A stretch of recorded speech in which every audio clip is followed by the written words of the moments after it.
He knelt in white robes, a blade wrapped before him, a second standing ready with a raised sword. It looked like the ultimate act of honor, but the man kneeling there may never have had a real choice at all. What was seppuku actually for?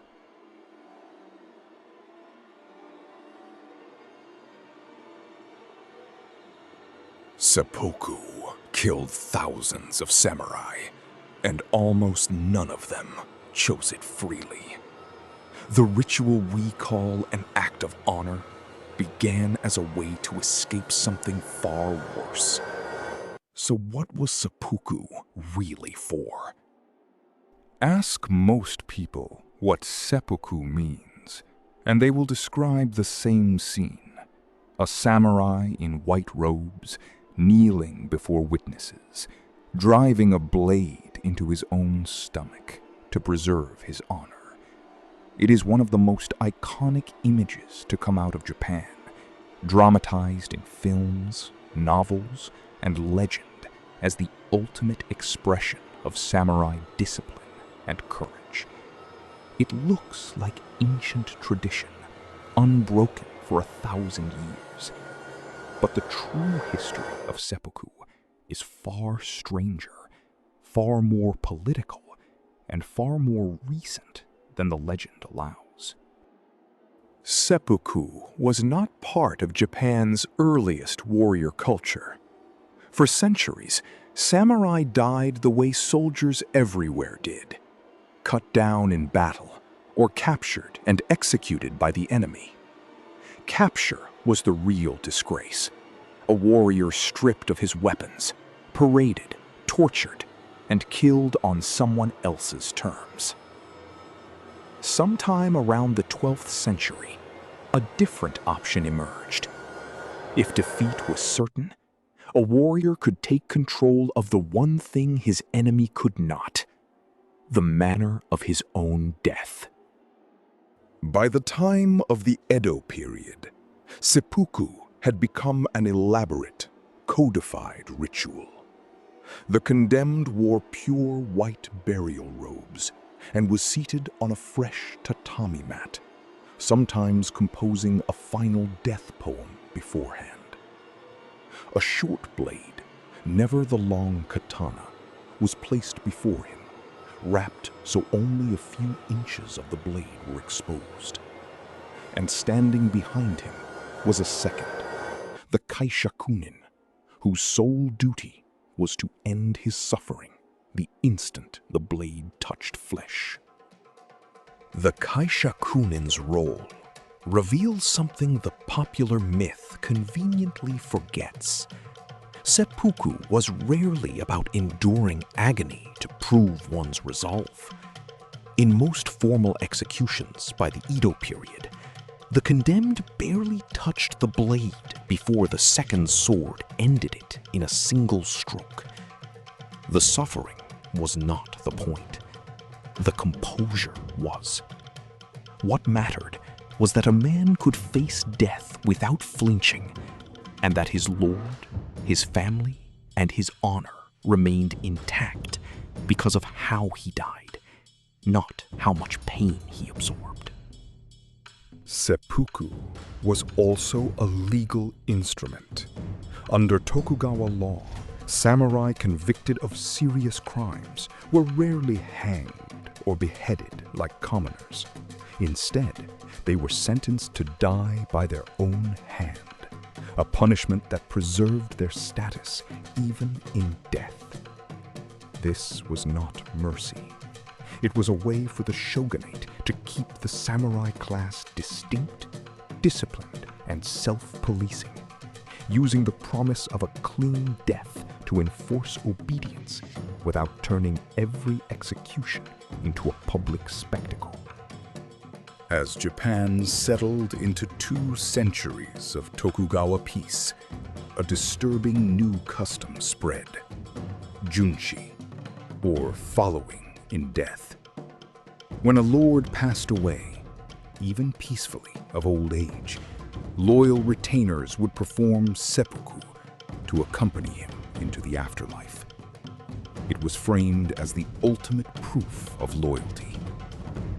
But as the practice spread through the 1600s, the shogunate began to see it very differently.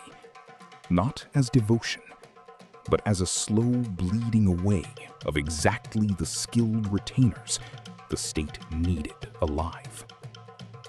The numbers became impossible to ignore. Entire administrations were gutted overnight as their most experienced officials chose death over service to a new lord. Clans lost generations of accumulated knowledge in a single ceremony. What had begun as an act of devotion was quietly becoming a threat to the stability the Tokugawa shogunate had spent decades building. Something had to change, and in 1663, it did. In 1663, the fourth shogun, Tokugawa Ieyatsuna, issued a formal edict. Junshi was banned. Any retainer who followed his lord in death would bring punishment down on his own family and heirs, turning what had been an honor into a liability. It was a radical redefinition of loyalty itself.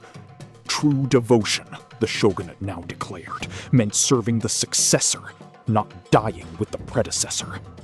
The state had decided that loyalty to Japan's stability mattered more than loyalty to any one man. The ban worked. Mostly. A handful of retainers defied it anyway, accepting that their families would suffer for their loyalty. But Junshi, as a widespread practice, collapsed within a generation. Seppuku itself did not disappear. It simply narrowed back to its two original functions: a battlefield escape from capture and a state-sanctioned punishment for the elite. The mythology of honorable death had just been stripped of its most extreme and uncontrollable form. 2 centuries later, the Meiji government abolished seppuku as a legal punishment entirely in 1873. Japan was racing to modernize, rewriting its laws to look civilized in the eyes of Western powers it desperately wanted as equals rather than colonial targets. Ritual disembowelment as state execution had no place in that new image. On paper, seppuku's long legal life was over. But a law cannot erase a belief system overnight. In 1912, General Nogi Maresuke, a celebrated military hero, committed seppuku with his wife on the day of Emperor Meiji's funeral. It was Junshi, the very practice banned 2.5 centuries earlier, performed in the heart of a supposedly modern empire. The nation was shocked and fascinated. The old logic of dying with one's lord had never actually vanished. It had only been waiting. Nogi's death split the country.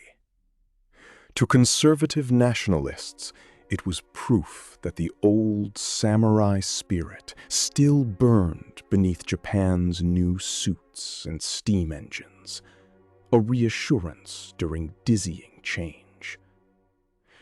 To modernist writers and intellectuals, it looked like something closer to superstition. A brilliant man throwing his life away for a code that belonged to a world already gone. Both readings were true. That was exactly the problem seppuku had always solved, and exactly the problem it now represented. Strip away the legend, and a different pattern appears. Seppuku was never one thing. It was a battlefield tactic to deny the enemy a trophy. It was a legal fiction that let a regime execute its own elite without admitting they were being executed like criminals. It was social pressure disguised as devotion, powerful enough to outlive the law that banned it. Honor was the word used to describe all of it. But honor was never really the mechanism. Control was. In the West, seppuku became shorthand for an entire imagined Japan. Stoic, disciplined, willing to die for honor at the drop of an insult. Films and novels leaned into the drama of the blade and ignored the bureaucracy behind it, the edicts, the family liability clauses, the centuries of legal engineering that shaped who died, when, and why. The image survived. The machinery behind it did not need to. The logic of seppuku resurfaced one final time in the 20th century. In 1945, as Japan's defeat became certain, kamikaze pilots and senior officers invoked the same ancient reasoning, that a chosen death was preferable to the shame of surrender. It was the oldest justification in Japanese military history, deployed at the very end of an empire that had, in every other way, become thoroughly modern. So was seppuku ever really about choice? Some men who died this way clearly chose it, as escape, as protest, as personal conviction. Others died because refusing was unthinkable in the world they lived in, where a family's survival depended on how a man's death looked to everyone watching. Seppuku's true history is not a story about honor. It is a story about how much of what we call choice has always depended on who is watching and what they will do if you choose wrong.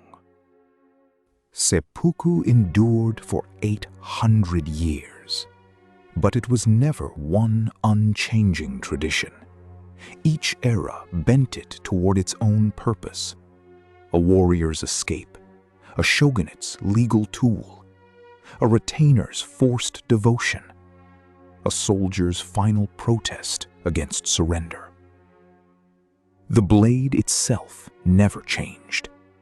What changed again and again was the reason a man was handed it, and how much choice he truly had when he picked it up. Next time on Samurai Chronicles, a low-ranking samurai from a backwater domain will do something no lord or shogun could: unite Japan's bitterest enemies against the shogunate itself. His name was Sakamoto Ryoma, and his gamble would ignite a revolution. Seppuku was never really a story about the blade. It was a story about who got to decide when a life ended. A warrior on a lost battlefield, a shogunate writing law, a retainer trapped by loyalty, a general in a dying empire. Every generation told itself a different reason. The ritual simply gave them all the same shape to pour it into. That, more than any single act of courage, is the real history of seppuku.